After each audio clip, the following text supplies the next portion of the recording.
Conor McGregor deems Jake Paul a nobody after claim of inevitable clash. Paul, a YouTuber turned boxer, has relentlessly called out McGregor since he turned his attention to a combat sports career more than 2 years ago. Paul has confidently claimed he will eventually meet the former two-division UFC champ in a competitive setting, and when it happened thinks he would emerge victorious. On Monday, Paul told the MMA Hour he still wants the fight, mainly because it would secure big money for both men. At some point it's gotta happen, Paul said. He's a businessman, I'm a businessman, and that's $75 to $100 million for both of us. McGregor, who hasn't competed since suffering a broken leg in his trilogy fight with Dustin Poirier at UFC 264 in July 2021, has largely ignored Paul's verbal attacks over the years, only infrequently chiming in. He offered more of the same when he saw Paul's comments,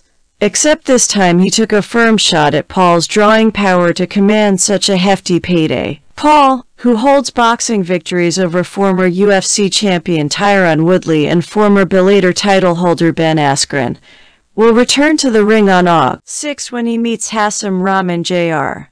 at Madison Square Garden in New York. He said he intends to turn his attention back to facing MMA fighters after facing a real boxer, including a long-discussed bout with Nate Diaz.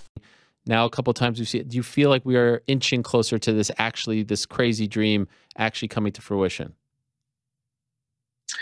Yeah, for sure. I think for me, fighting a couple more times, continuing to knock some people out, and he has to get active again. Who knows when that's going to happen.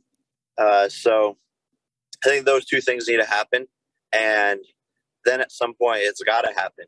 Why not? He's a businessman. I'm a businessman. And that's, $75 to $100 million for both of us.